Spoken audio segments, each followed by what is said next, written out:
کہ میں ایک مرتبہ مکہ معظمہ گیا، جایا کرتا تھا، ہر سال جایا کرتا ہوں،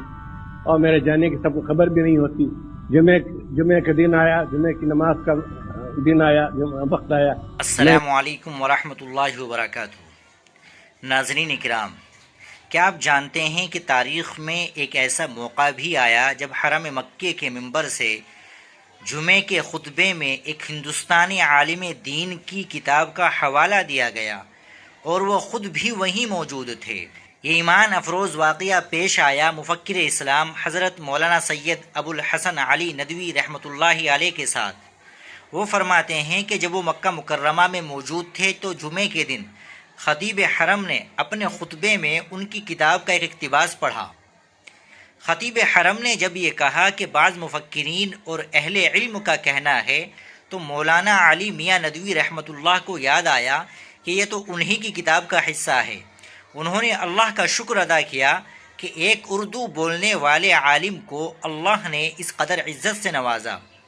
یہ ہمارے اسلاف کی علمی خدمات کا اعتراف تھا۔ ناظرین، آپ خود مولانا کی زبانی یہ بات سنیے اور ویڈیو کو مکمل سماعت فرمائیے۔ میں آپ سے ایک بات کہتا ہوں، اللہ مجھے معاف کرے، اللہ مجھے معاف کرے، ہم مؤاخذہ نہ فرمائے، لیکن اس وقت آپ کے فائدے کے لیے کہتا ہوں کہ اگر مجھ سے کوئی پوچھے کہ تمہیں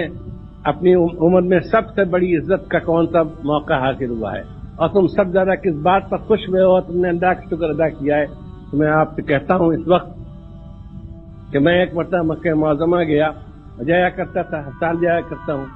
اور میرے جانے کی سب کو خبر بھی نہیں ہوتی۔ جمعے کا دن آیا، جمعے کی نماز کا دن آیا، وقت آیا، میں گیا تو خطیب حرم نے جو عبداللہ الخیاط بڑے فاضل تھے، انہوں نے اپنے خطبے میں میری تحریر کا ایک اقتباس پڑھا، پوری تحریر کا ایک پورا اقتباس پڑھا، یقول احد الفضلاء یقول احد المفکرین، تو اس طرح کہہ کر تو مجھے یاد آ گیا کہ یہ میری فلاں تحریر کا، مولانا خضر العالم کا کسی فلاں کتاب کا اقتباس ہے۔ میں نے کہا اللہ اکبر، رائے بریلی کا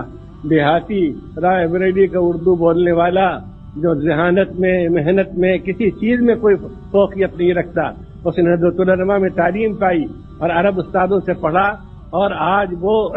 اتنے بڑے مجمع میں اور اللہ تعالیٰ کی سب سے محبوب ترین زمین میں، حرم شریف میں، بیت اللہ شریف کے سامنے جو خطبہ دیا جا رہا ہے، جس سے بڑھ کر کسی فرمانروا کا کوئی خطاب، کسی شہنشاہ کا کوئی خطاب نہیں ہو سکتا۔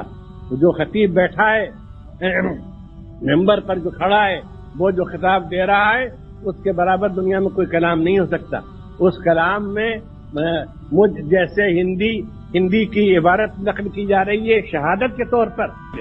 تو بھائی تم بتاؤ میرے عزیزوں، بچوں، فرزندوں، بھائیوں، تم بتاؤ اس سے بڑھ کر کوئی دنیا میں فخر کی، اس سے بڑھ کر دنیا میں شکر کوئی بات ہو سکتی ہے کہ تم عربوں کو جا کر خطاب کرو، تم عربوں کو جا کر